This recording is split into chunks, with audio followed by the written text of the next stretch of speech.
Welcome to Inspiring Heartfelt Conversations. My name is Barbara Morningstar. This series is presented by In Autumn's Cocoon, which offers education on a range of end-of-life topics in the form of talks, workshops, and writings. For more information, you can go to inautumnscocoon.com. Today, my guest is Bev Foster. She is the founder and executive director of Room 217 Foundation, a Canadian health arts social enterprise that uses music to improve the care experience. The goal of Room 217's innovative care approach is to make music more integrated in care settings and personal care plans. A community research fellow of the Laurier Centre for Music in the community, Bev speaks and writes on the power of music, especially in life-limiting situations. Welcome, Bev. It's great to be with you today, Barbara. Oh, I'm so looking forward to this. So obviously, we're going to talk about the profound power of music to heal. And I want to start with this. I love this quote. It's with, I put my glasses on here, with John O'Donohue, who is a noted, loved Irish philosopher of poet. He's since died, but it's from a podcast with Krista Tippett called On Being, and it's the inner landscape of beauty. And he says, music is what language would love to be if it had a chance. So any thoughts on that quote just to start? I do happen to know a bit about John O'Donohue's work, and just to even hear him speak, it's like being in a concert. The lilt of his accent, his Irish accent, and the way he uses words is quite, it's deep and profound.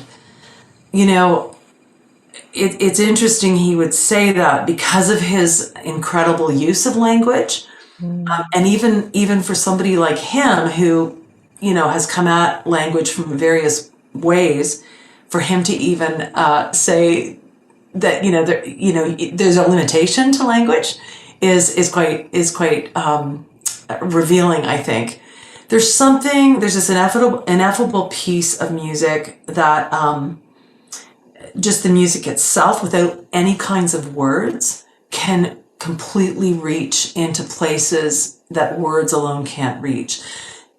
Interestingly enough, our speech system and the music system, and just in terms of how our brains work, are connected, but they're separate systems, which is, I find, really interesting too, because they are related, but they're separate. So the sort of the mechanisms of how music works are different a little bit than language in terms of our neural pathways. So I think, he's on to something here, that words do have some limitations. Music, just if we just take music, say a melody, without any words, I'm gonna play you something that you wouldn't. There aren't words, so there's no association, because words will have associations as well. Well, melodies can too, but words have very strong associations with people. So that can be a good thing, but it can also be a limiting thing, right? Depending on what the association is. But if I played something like this.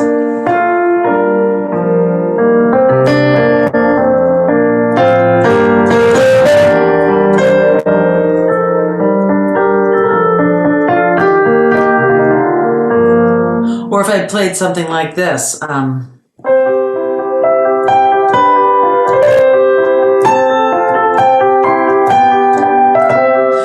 that's purely instrumental. Mm-hmm. There's a place where this goes without any word association. Mm-hmm. So I'm wondering if he was, as a poet, was even feeling his own limitation with words. Mm-hmm. Like it couldn't all be said with words. There's something about music that there's another capacity. There's this other thing that music can do that can take us into that place that words can't. Mm-hmm. Anyway, that's my take on his. I've heard that quote before, and I think it's quite profound, actually, and a great introduction to this conversation. Well, even you playing those pieces, I mean, I just my whole body kind of shifted to receive you and the music in a different way. You can feel it, right? So that's a really good point. That's a really, really good point, because music is embodied. And we know that dancers embody the rhythms and the flow of music, for example. And even conducting, doing something like conducting a choir or an orchestra, it's completely nonverbal. And yet we're making the music and the flow in our hands and in our gestures, which with words, it's verbal, right? Or visual. I mean, we could read them as well. But you're right. There's this embodiment that I think is, as we I think move along in the conversation into end of life and palliative care, that sort of thing. There's some big implications if music is something that actually we can embody. Okay, I've been transformed in the first 5 minutes. I'm feeling it already. So I'm very tactile. I feel life really deeply. And so just by even you playing that and me opening to it, I can just feel a shift as we go into this conversation. So let's honor that as best we can. But let me just move into a tender kind of memory for you. Room 217. I thought, why did she call her foundation Room 217? Well, it's a real place. It's a real room, and it's in a hospital. It's in a small rural hospital just north of Toronto. It's where my dad died. And my siblings, I'm one of 6, so we were all around his bedside with my mom. And it really is tender. So thanks for knowing that and acknowledging that. I appreciate that. Dad had been in a large Toronto hospital for a lot of nights in his 18-month illness, and nobody had offered him music. Not a diss, right? Just an observation. It was a really large hospital. I don't really know why. And to be honest, when you're a caregiver, and we were an hour away. At that time, you didn't have music on your phones quite like we do now. It wasn't something that people thought about right off the top, right? When you're a family caregiver, you're making sure there's medications and you're making sure mom's good. There's all kinds of things. Sort of having a playlist wasn't the top priority. But I've got to say, when we were in room 217 in this rural hospital, and we knew death was imminent, they had called us all in. So hold on. The music really became that thing that connected us as a family. It wasn't even so much that we remembered the words of Dad's songs. It's interesting. See, it's the words. It was great if we could, but if we didn't, we just kind of went la la la or hummed it, and it still had impact for him and for all of us. And I have to say, Barbara, I heard him try to sing along. He was subcutaneously morphined, and he was making this sound of trying to sing with us. But it was a sound I'd never really experienced before in my life. It was deep. It was guttural. It was deep, deep, deep. And I think it was his soul singing along with us. That's just what I think. But it was very, very powerful, the connection. It certainly brought a lot of comfort. The other thing it did for us was fill space. When you're a family doing vigil for 3 or 4 days, there's just a lot of waiting, and the room is kind of, it was just sort of this pregnant space, right, of waiting. It was just full of waiting, and life is kind of happening on the other side of the door, and we're in this room, and the music filled the space, and it made it seem less clinical. It made it more human. It kind of wrapped us in, I always say it like it wrapped us in this blanket of comfort. We had we knew the songs Dad loved, the songs that had accompanied him in his life. And surely that's what would accompany him in his death. When I say surely, I mean, I know that with a little more understanding now than I did then. That was the intuitive thing we did. Is, okay, what are Dad's favorite songs? It's not like we had it all laid out. So, there was a lot of improvisation in those moments, but, and you could make it fun too. It It wasn't all sort of grim. You sort of had to just respond to what was happening, right? And we certainly didn't do music all the time. It wasn't like, it was 4 days of solid music.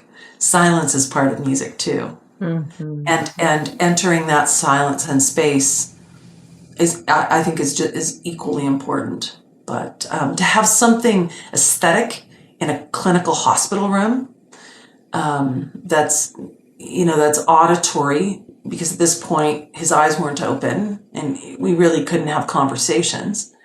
We could tell. And how could you tell? You could tell by his face. You could tell by his gestures. You could tell, like his facial gestures, that he was appreciating it. Beautiful. That's what happened in room 217. So it's in honor of your father. And what's your father's name again? David Simmons. So, I left that night. I knew it was, I wasn't there right at the very end. That was just a couple of hours later. We were doing vigil, so we all had but I left just going, is there anything more powerful in life and in death than music? And then I also kind of had to go back and say, do caregivers know about this? Like care providers, just because of our experience, right? And this is what's motivated me to create the Room 217 Foundation. We don't do clinical work. We create products, resources, music care products, resources that are designed, that have some evidence base therapeutically, but also are beautiful pieces of art for family caregivers, for nurses, for chaplains, for volunteers to be able to use in their care. So the other thing we do is a lot of training and helping bring awareness to the power of music in care spaces. We've developed a standard training program for caregivers and for care providers who want to integrate music into their care. And a lot of them already do, Barbara. A lot of them already use music. Social workers will use music. Rec therapists, they use music a lot. They're not trained to. So a lot of them don't feel confident, but that's part of what they do. Chaplains, bereavement counselors will often use music. So it's helping people, just giving them tools, giving them strategies to help them become more confident, to use music more effectively, more responsibly, because music can have adverse effect too.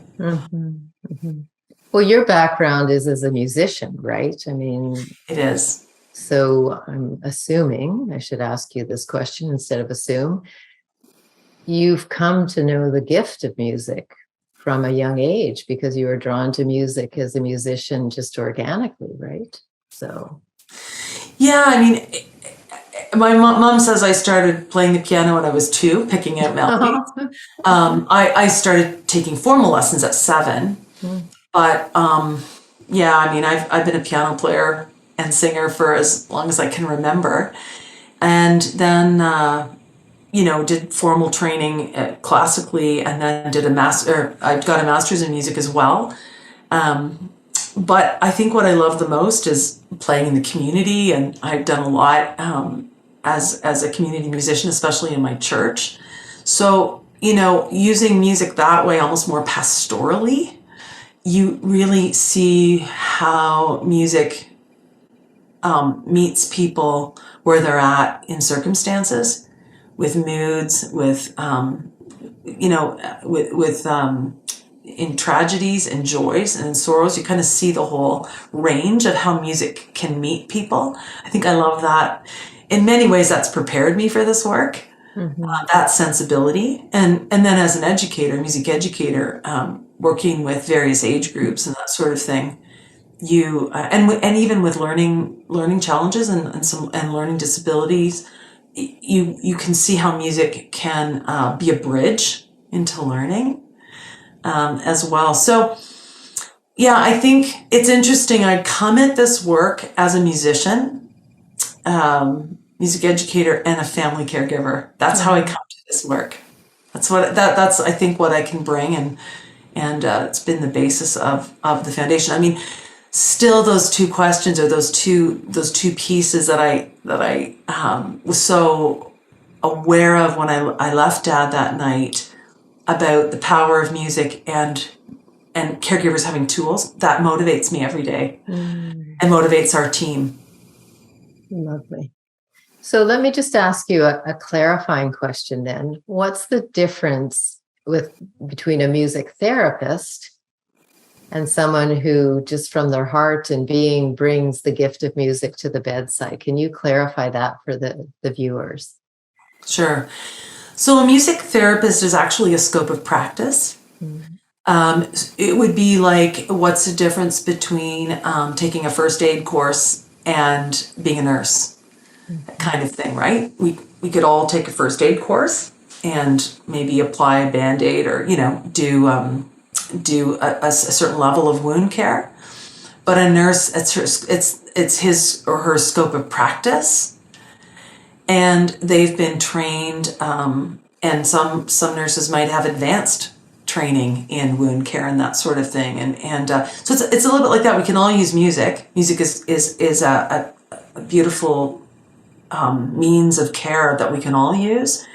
Music therapists in Canada have at least an undergraduate degree with 1,000 hours of internship, and so they're supervised and that sort of thing, and then they can practice.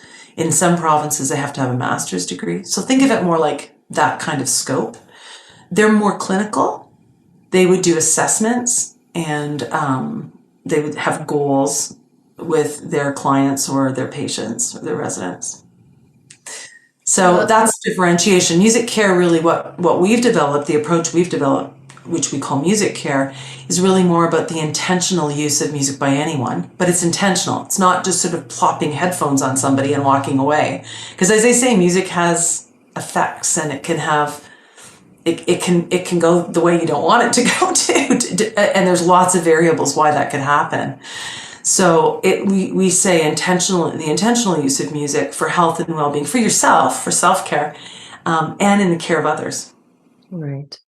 Well, so let's just touch in on the science, and then we're going to go deeper into end-of-life work with music. I recently, just by serendipitous events, I didn't know you were coming to our area, and I went to the music care conference, and I think I said to you, I just landed in this sea of musicians and singers and storytellers from so many different walks of life, and from artists to Jeff, the lovely fellow who had a illness when he was young and lost the use of his legs. He had a disability. Music helped him process the emotion, and eventually he became a Paralympian in swimming, which I talked to him at the end because I was a lifeguard and swimming instructor. So we had a lovely conversation. He's a beautiful man. So I just ended up in this sea of all these different ways people have expressed and are using music.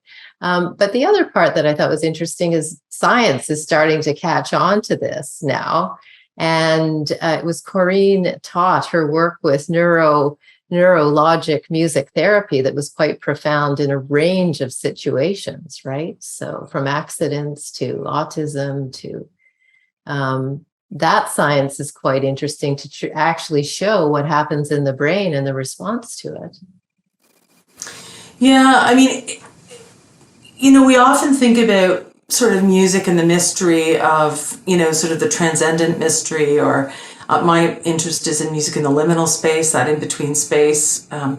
But what neuroscience has really uncovered is the mystery of the mechanism, of how it works. Because, with Dr. Tout's work, for example, knowing or using the rhythm of music in a very standardized way, they've developed a number of interventions for rehabilitation. And so using the rhythm of something that's very steady, and you saw it, you showed the video where someone with Parkinson's immediately can align or entrain with that rhythm because of how it primes in the brain. and then actually it would improve their gait. They can go right into lockstep. I've seen that with people with acquired brain injury, same idea. And other kinds of interventions, like, for example, with aphasia, where you can use melodic interventions for people to actually recover their speech. Mm-hmm. Because remember I said at the beginning that speech, that's the language, speech language and the music systems are related, but they're different. So knowing, science has shown us how to actually use melodic prosody and that just means the ups and downs of the voice this way, to actually link into pathways that may be damaged on the speech language side. So this is another whole conversation, Barbara, really, but it's quite like the neuroscience has taken the mystery out of some of that. Mm-hmm. And part of the reason neuroscience has sort of fallen in love with music, kind of started in the 1990s, is because music is timing. It's temporal, right? And so it can be measured in the brain, and that's really why, because it's you can set something at 60 beats per minute and then measure it with brainwave measurements in terms of how neuroscience kind of approaches things. Mm-hmm. Music it's a very it works for them. So yeah, there's been a huge interest in the neuroscience community, quite a relationship, I would say, with music over the last 30 years, and it's very exciting. Some of that kind of work. And it feels very, very sciencey and mechanical, but I don't know. I find watching the results are so beautiful. Mm-hmm. For somebody, who may have trouble finding their words. A musical intervention can help them find their words and communicate and just feel somewhat back to normal again in terms of communication, right? So there's some beautiful, beautiful results, but certainly. Neuroscience has taken the mystery out of some of that because we, it's documented now how it works. Mm. But certainly what it does show is we're hardwired for music. Interesting. Okay, so let's go into the theme that we're really highlighting in the series in general, and that's end-of-life care. Right. And can you share with me some of the experiences and how you've worked with music with people who are dying? And their families. Yeah, I can. Remember, we're not clinical. We don't go in, but we support people and we work very closely with people, so we provide tools. But what I will say, I think let's start this part of the conversation just with effects, okay? Like what music can actually help us do that maybe other things can't do quite as easily. The first thing for me is expression. I can tell you, when my grandma was dying, she died a couple of years after my dad, in a very different kind of death. It was vascular dementia. And so she had lost her words number of years before, and she'd actually lost her hearing as well. And we were around her bedside, not so many of us this time, just my sisters and my mom and I. My mom was an only child. And it was really profound because we had just recorded our first demo of Room 217 and like palliative care album, and I took it with me to the nursing home because they had called us, and of course she really didn't hear very well, but we had it playing at this time. It was in a CD player, but she did this. She had her eyes closed and she just tilted her head like that, so that her ear. She could hear the sound, and I knew she could hear it. We played it at that point. We did play it over and over again. And I watched a couple of things happen, and this is profound. I watched my mom say goodbye to the music. Right?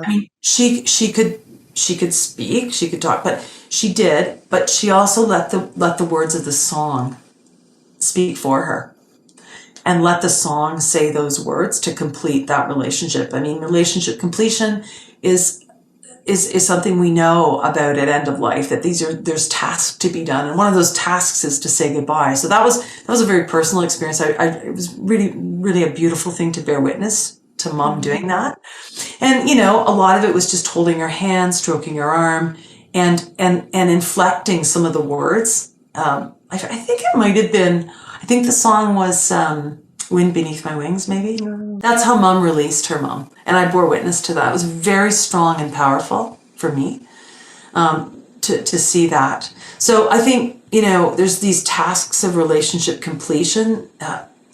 Another thing that happened for me with my grandma, it wasn't so much at her bedside, but it's another one of those relationship completion tasks, and that was saying thank you. But you know, that happened for me 5 years prior, because, you know, with vascular dementia, I was losing Nan. Right? It was several years, and I was losing her, and I needed to express that. And so for me, I want to sing you this song. And I might even put, is it okay if I put a picture of her up? Absolutely. But this was my opportunity, and I did sing it for her. I don't know how much she really understood of it. But you know what? She still comes with me wherever I go, and I sing this song. Yeah, so I actually wrote this song 5 years before she died, and it was just so important for me to express this way of acknowledging who she had been in my life and thanking her. So this is called Pictures in My Heart, and I wrote it quite a number of years ago now.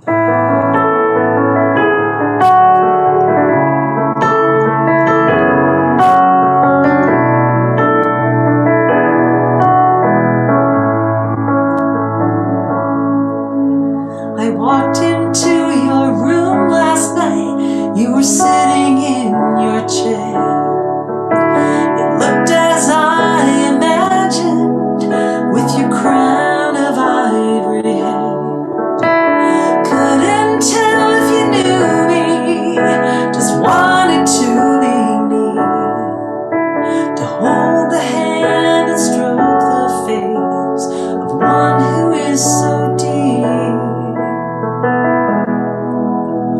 Both have aged, time wears its lines, the years have come and gone. All remember special things, 'cause we've a special bond. Musty covered mannequins, smells of homemade bread, raspberry picking, making sure the dog is fed.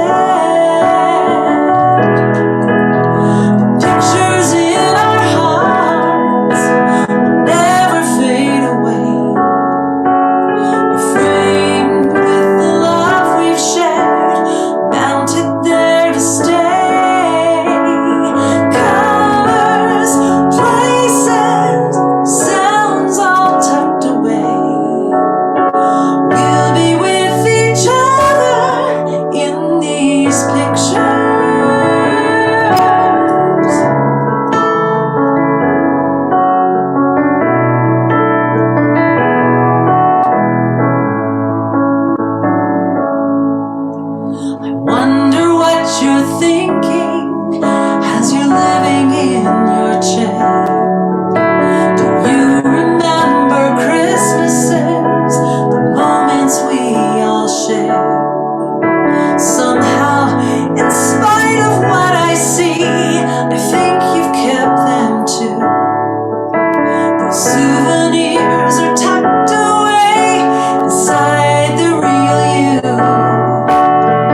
I sing that song every time, I can go back to moments with her. It just takes me right back, and I think that's another strong piece of why music's so powerful in legacy.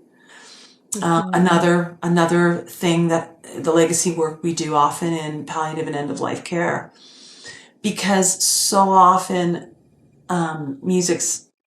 it's almost autobiographical, right? Like it's so connected to life passage and the bonds we make with people and the experiences we share. And like when I sing that, I remember going down to my nan as a seamstress, and I remember going down to her basement and seeing these mannequin dolls with, that had the stuff she was creating on them, and I sing it, and it actually takes me there, right? And sometimes you even have smells associated with it, and really vivid memories. That's what makes it so powerful, because it's associative, and certainly something like that with the words, that it's almost like a story of our life together. No, that's an interesting. I just was going to ask you questions about bereavement, but you're just bringing up a memory with me.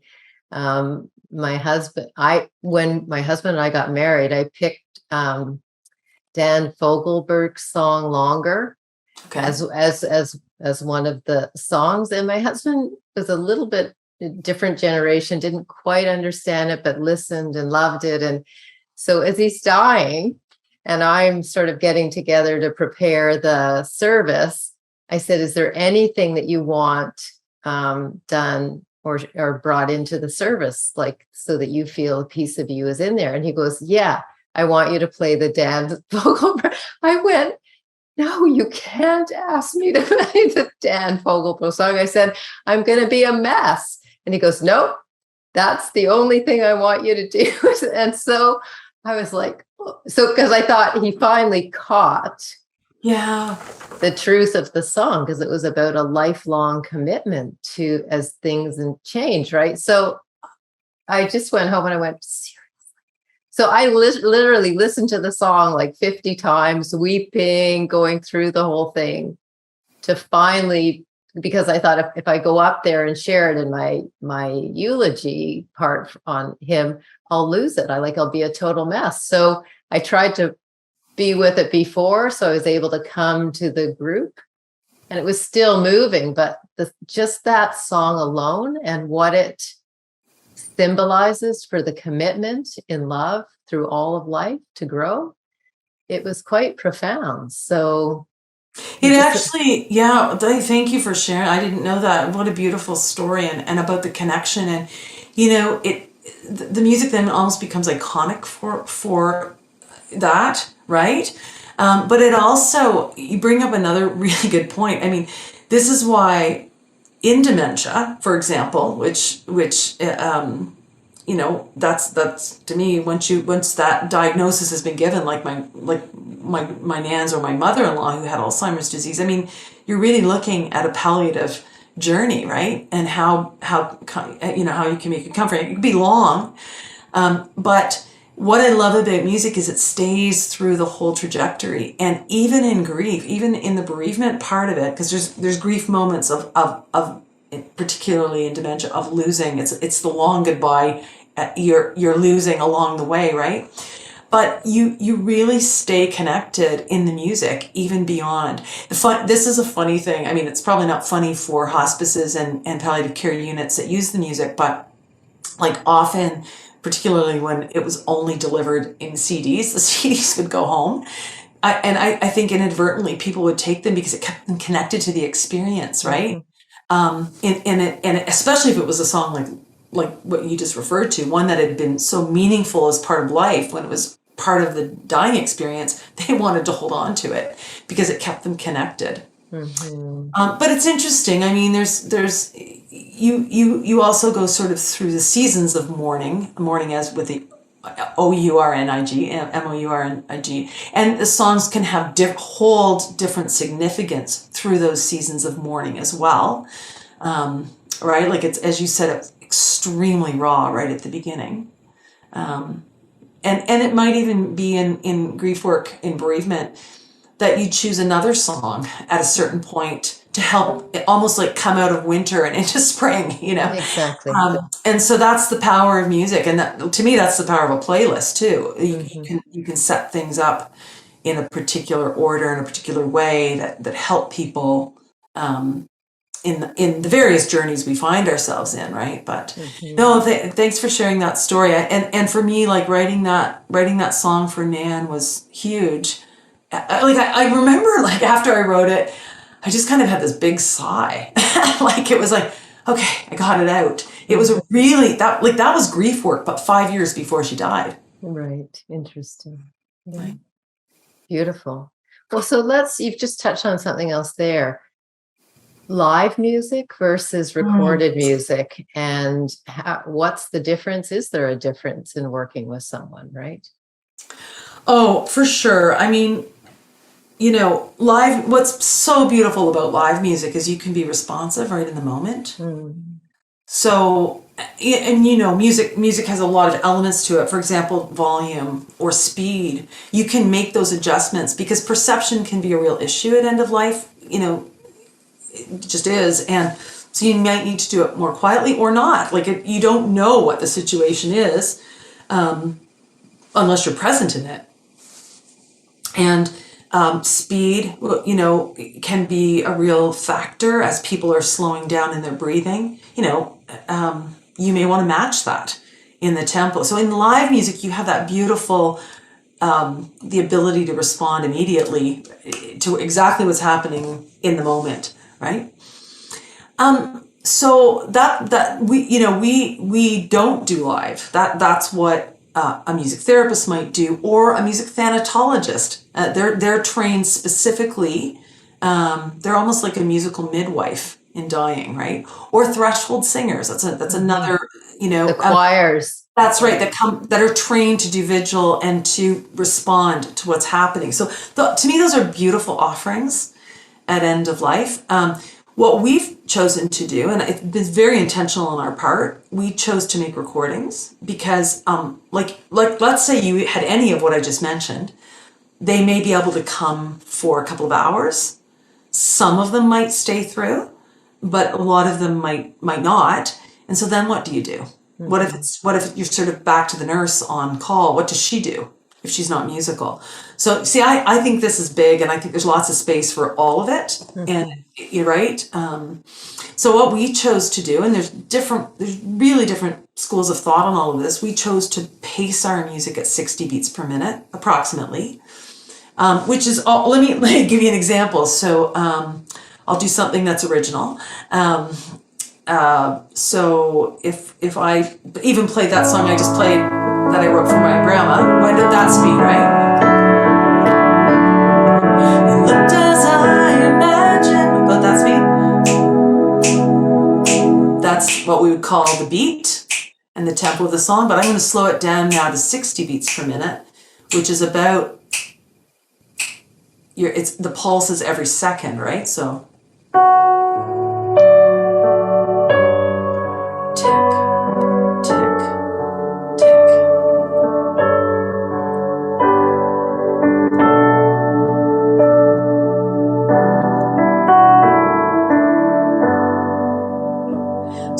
that's soothing to me. That different tempo, what we say is it entrains, or it syncs up with your resting heart rate. Oh, interesting.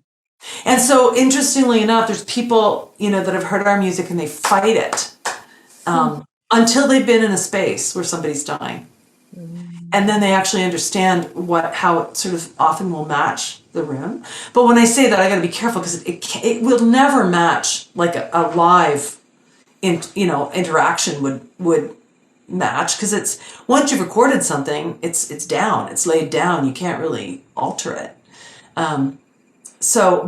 But again, as I say, I think there's space for all of it, and so so what we've tried to create is a tool for a volunteer or a family member or a nurse that they're not musical, or they want something more aesthetically pleasing in the space, and that's why we've created this. And the music we've created is very, very gentle.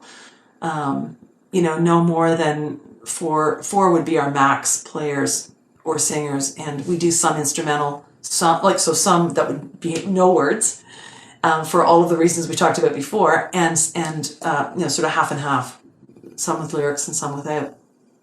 So, So that really matches, yeah.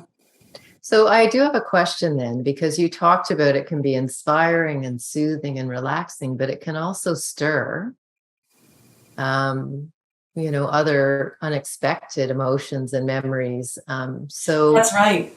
So what are the concerns around that in sharing music with someone? That's probably a deeper conversation all around, No, it's but a just really, in general. I think that's a very good insight. So I'll keep it general. Music music triggers memories, and so our memories can be pleasant, but they can also be painful.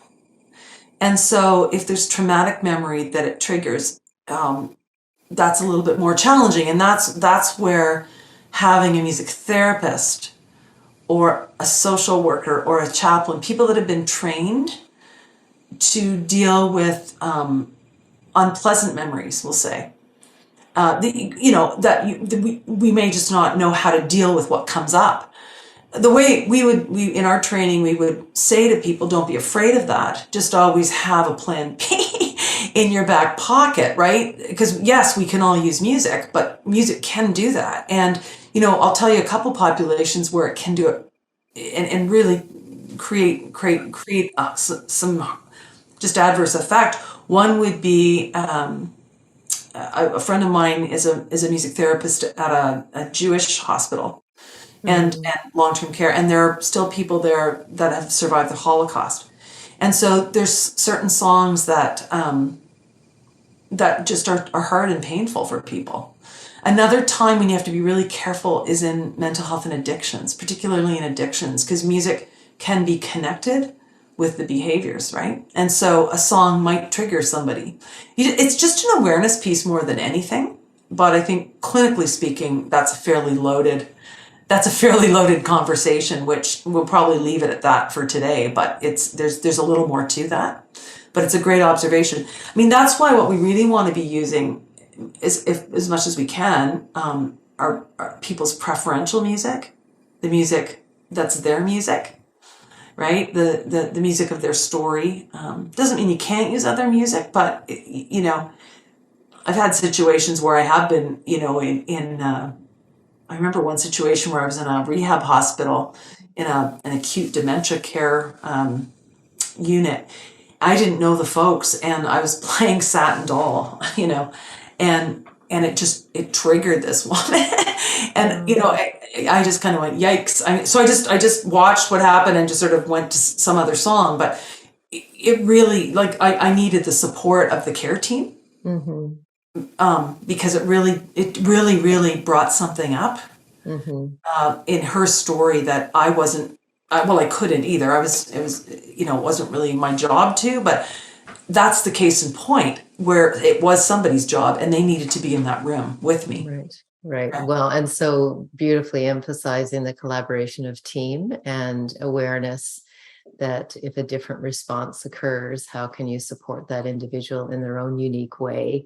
Because especially if you're in a room and you don't have that same response with other people, right? So I will say another thing, just on this part. One strategy that's really a great one that everybody can do, because you asked me the difference between music care and music therapy. One thing I would say, practically speaking, is humming. It's a great strategy for family, caregivers, volunteers, people who may not be super confident using music, and it's not invasive, really. It's just but it's very human. We would just call it just being humanly present, and everybody can kind of wet their lips and hum, and even if you're not humming a song, but you're just.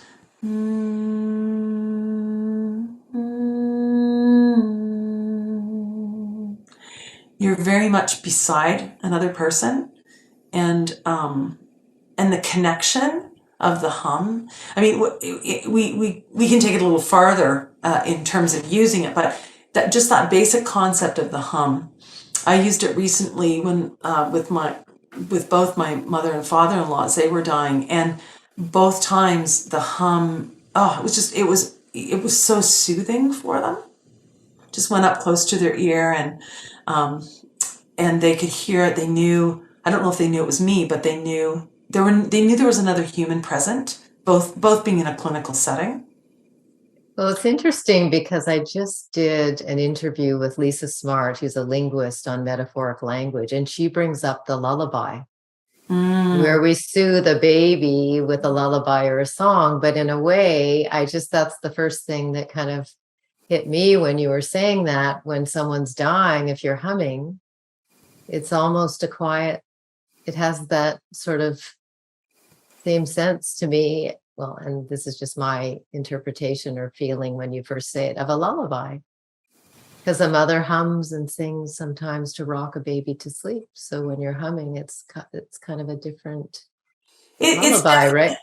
Yeah, no, it's definitely a technique, say, a music therapist or a thanatologist might use. They might structure how they're doing what they're doing in that lullaby feel.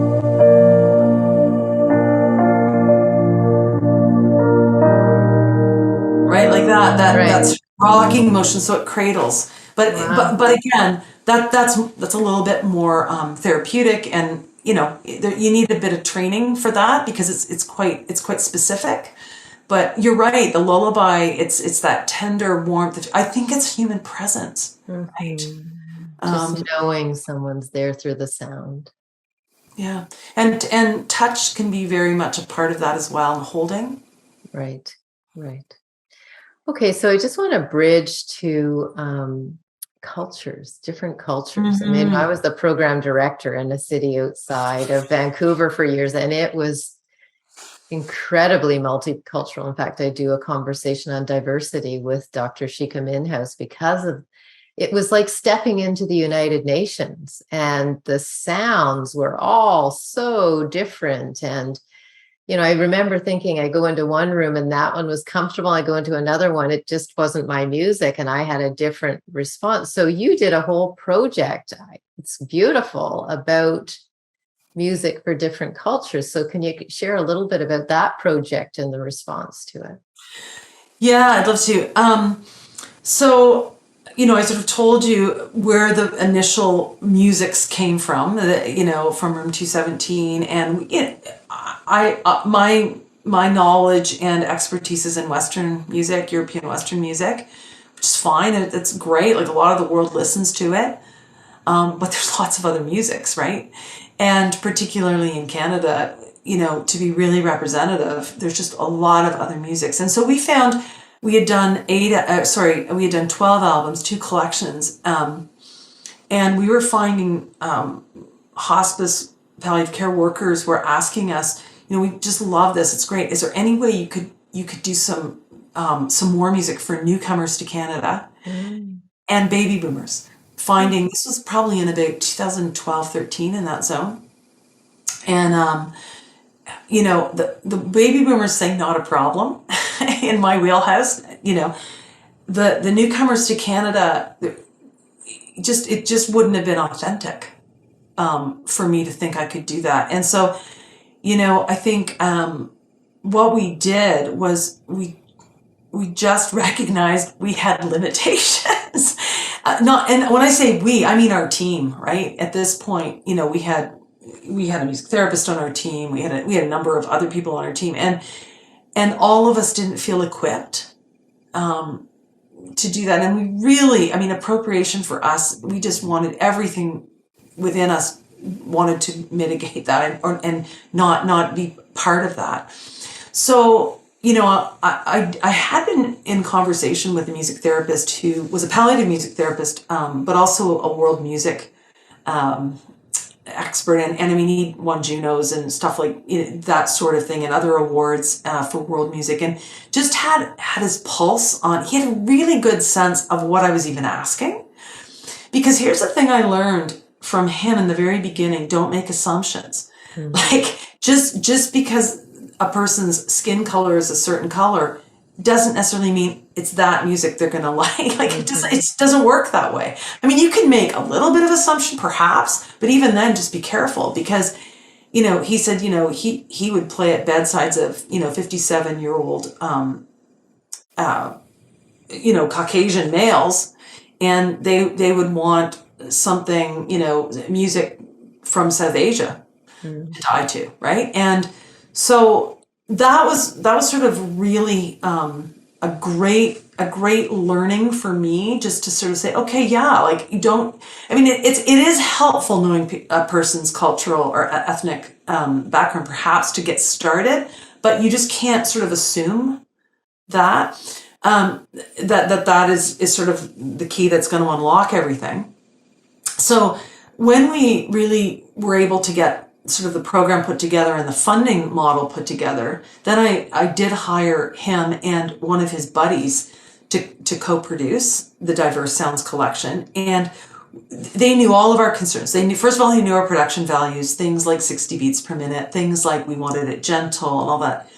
But we have way more basic questions. What's a soothing sound from another culture? What's what does it mean? What are death and dying rituals? Is music involved? That sort of thing. So we had even more basic questions, and we really wanted master musicians from those cultures that we'd identified, and they had suggested we sort of do these 6 representational regions: South Asia, Far East, Mid East, Africa, Indigenous North America, and South America, and sort of focus on those and bring together master musicians. So we had focus groups of those master musicians, and the wonderful thing is, in the Greater Toronto area, a lot of master musicians live here from various cultures, right?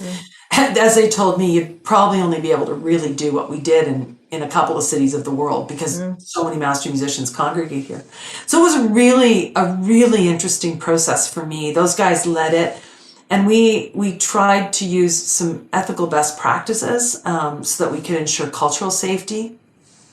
And the things like just making sure people were consulted. They felt consulted. They felt, that, they were kind of representing their cultural group. We also respected if they were doing anything compositional in the process, and say co-composed, then they got remunerated for that. They were paid properly for the project. All that kind of stuff was important to us to do. So it resulted in 6 new albums, but with a whole lot of learning, I would say. And I think, what we learned most of all is we go somewhere together. We simply cannot go on our own. And so, we launched those right at the early stages of the pandemic. So it's been a lot harder to capture feedback of how those are rolling out and how it's working. But we, from the early, sort of the earlier stories, people are finding them very helpful, especially people who are hospice workers who just need to help in some options, right? So it's a good starting point. Beautiful. And so, like we said, we're hearing so much about diversity, and at end of life, I think the number one thing is someone just wants to be seen and acknowledged and held in their vulnerability. And the more we can do to really support that, because we're all born, we attempt to love or not, and die. And so that deep human element is at play no matter what culture or skin color you are. So I just think it's beautiful that you're trying to, through the music, you're even trying to help them feel seen even more profoundly, and you're trying to match what you feel. Yeah, thanks for that. It's really about reach, right? Trying if we can, to be reaching more people, reaching more caregivers with tools, so they can do their job of exactly what you just said, of really validating and honoring each person.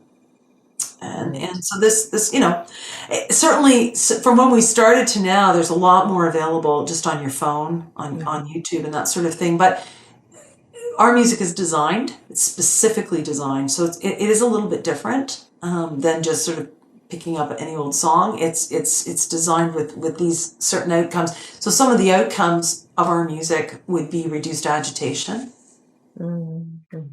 That's actually, and pain distraction. Those are probably two really, really big. We did a study in 2013-14, not with the new stuff, but with our 12 original ones, and those are probably the two top, and relationship completion, which I referred to, but reduced agitation, and pain distraction, and relationship completion. Those were the three main outcomes, really, and how people are valuing this music. Wow, that's beautiful.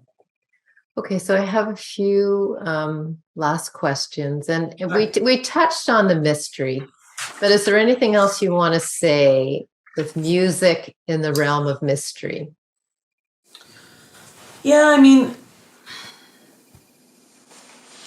I guess it depends what we're meaning by mystery, but maybe mystery in the, do you mean mystery as divine? Like mystery? Well, in that existential realm, More in the existential, yeah. Ineffable area that's undefinable. And because life itself, when you take that last breath, that energy is not animating that body anymore. I marvel at that when I'm present to it every time. What just happened there? So yeah, I mean, we just know music reaches into every dimension of our humanity. Some people would say more than any other kind of modality care. I know it reaches deeply into the spirit. There's lots that's been written on that. Yeah, I mean, I think certainly it's something that's transcendent. It helps us. It helps us. Well, I said about pain distraction. I mean, really, what it can do is take you out of your present circumstance. In that sense, it can transport you to another place, and I firmly believe it could actually transport you to the next place too, right? Like when we're imminently dying. But I just mean when we're listening to it, it can actually transport us into another world and realm. And so from that standpoint, I think it's very connected to the ineffable. And certainly, it's connected to rituals, any kind of spiritual ritual and prayer that in whatever tradition or sort of system of belief or how you practice, often music's associated with it or sounds. Well, and even on the other side, there's times you're sitting at the bedside and they're telling you they're hearing music that you can't hear. And so and you can see in their face, there's something about what they're hearing that is uplifting and calling them. And that's quite a profound moment when you're present to it with someone. Yeah, I think that was what I was going to say next. I just wasn't sure what you were meaning by mystery completely. So that was, I sort of made that comment on the divine, but the other piece, and I did quite a bit of work in this when I was doing my master's, because I'm just so interested in music in the liminal space. Right? And it's what I really mean by that is when somebody becomes unconscious or perhaps even comatose, or perhaps even with an NDE, like a near-death experience, where they kind of go and come back, but just in that liminal space, what's going on? Right? What do people really hear? What do they experience? And certainly, if, as you've just suggested, if people sort of say, "Well, I hear music," and certainly in near-death experience, music and beautiful music is a common experience. People will say that they heard beautiful music, light, tunnel, beautiful music. But so in that sense, it even motivates me more to have beautiful music surrounding people. As they're transitioning, because it's a connecting piece, right? We also know that people in comas can hear, right? That's another liminal space. It's hard to do. It is challenging to do research that's not invasive, around liminality at end of life. People have done it, and there is some research available, but it's a little more challenging because putting electrodes on people's head, can be invasive, right? So, but we do know people can still hear. And in the case of my grandma, I think her ears opened up. I actually think so just that's intuitive. That's not a scientifically based statement, but I just really felt, because I observed it, that she wanted to hear, and she was really trying to hear. And so that's very interesting. I think that could even just be its own podcast with you, music and mystery, I think, because it opens up a lot about, just who we are as humans and all the parts of us, and sort of how we dance with the transcendent and the divine. Well, and I want to really thank you for honoring the piece around dementia. I even listened to a few end of life conversations recently, and I actually heard professionals say, well, somebody's not there. And I thought, seriously? Like, because my mother died of a form of dementia. It was in the family of Alzheimer's, and she was there. We just had to engage different. We used music.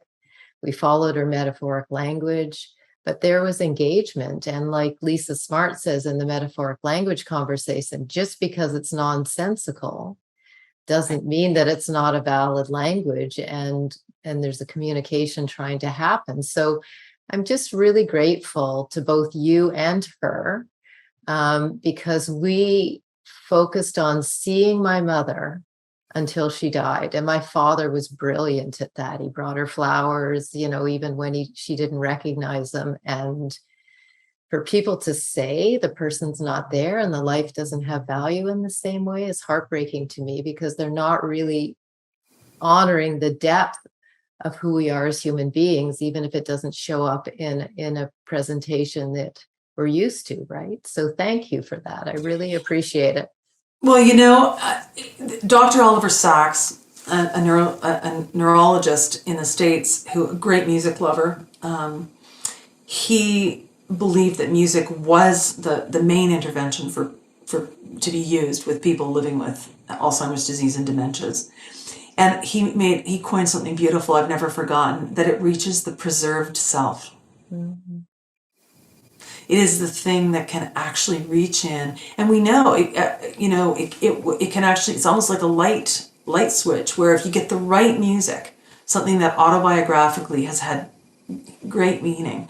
I mean, I have sung it at long-term care homes for decades on Christmas morning, and there's people. I can think of a couple of people that they just can't remember what they had for breakfast, but we sing a carol like some. There's one, I remember one lady, we sang In the Bleak Midwinter, which is not like kind of on the top 10 that you hear on the radio. It's a very, I think it's in the Anglican tradition. 4 verses. She got up and she just literally stood up out of her wheelchair and sang every verse. Wow. Now, how does that happen? Right. There's a preserved self that emotionally, the music, we haven't talked too much about music and the emotions, but emotionally she connected with part of her story. And it touched her preserved self, and she arose. Right. and neurologically it was still there, right? It hadn't been lost, and she was able to articulate all those words, right, and sing them. So that's pretty profound. Well, and as you say too, just an end of life in general, even if they're cocooning in and there's not a lot of outward language, I've seen beautiful things happen when music is brought in to help soothe and support an even more peaceful passing, right? I've seen stunning moments like that. So I have 2 last questions. For you, what is the greatest gift music has given you?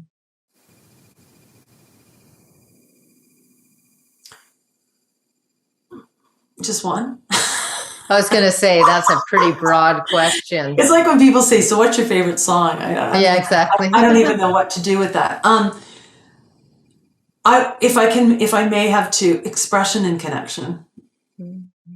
So for me, to express, to be able to express, whether it's through a song, like I wrote for my grandma, or instrumentally. I remember, I'm a mother of 4 adult children, and I remember with one of my guys in their teen years, just a really just a hard situation.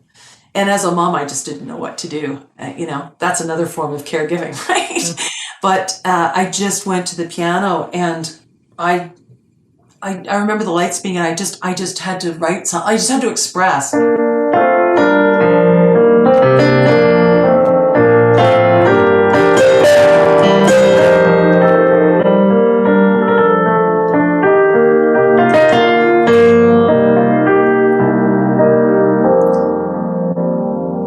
Goes on, but it just helped me get it out. Mm-hmm. The angst of the whole thing, and still, if I feel, I'll go play that song, and it contains it for me, right? It's like a container.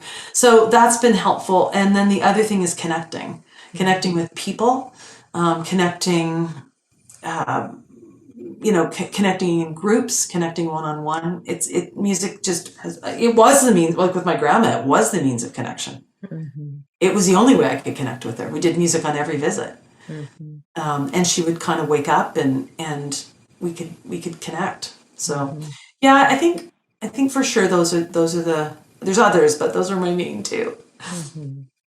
So final signature question. This has been a beautiful conversation, Bev. How has your heart been changed by this work?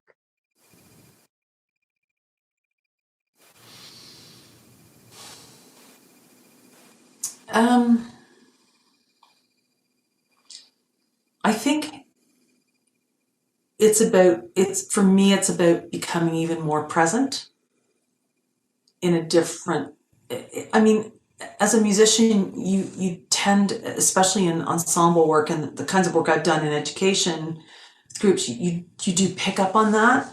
But this work with music care, which is typically done one-on-one, and the experiences I've been able to use music care, you just have to become a lot more present to what's going on in the whole person, because it's kind of right in front of you. And I think what's changed for me is how I may use my breath. It's really specific, but I think it's helped me slow down a little bit, because I kind of do things maybe fairly quickly, and it helped the present, just being attuned to the moment, slowing down the breath, recognizing that the way I'm breathing will have impact on that person. In a care situation, for me, it's different than being in a classroom, right? Or in a studio. It's just different. So how has this work changed my heart? It's opened me up to being more present, using my breath, even in a more connective way. Probably having less assumptions, right? Yeah. Maybe being a little bit less certain when you come into situations. So I think that's maybe how it's changed my heart.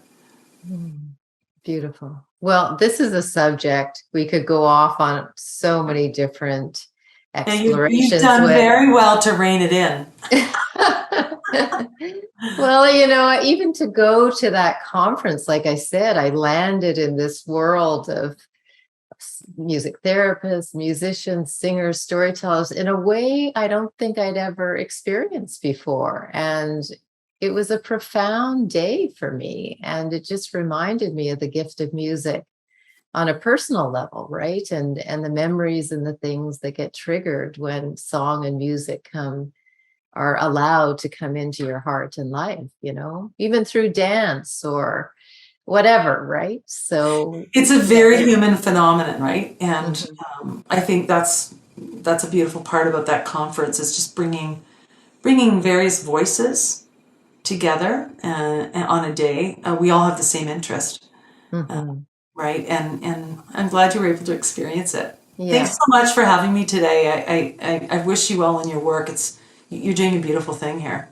Thanks, Bev. And so I just want to remind people that if they want to learn more about the wonderful work you're doing in room 217 Foundation, they can go to your website, musiccare.org.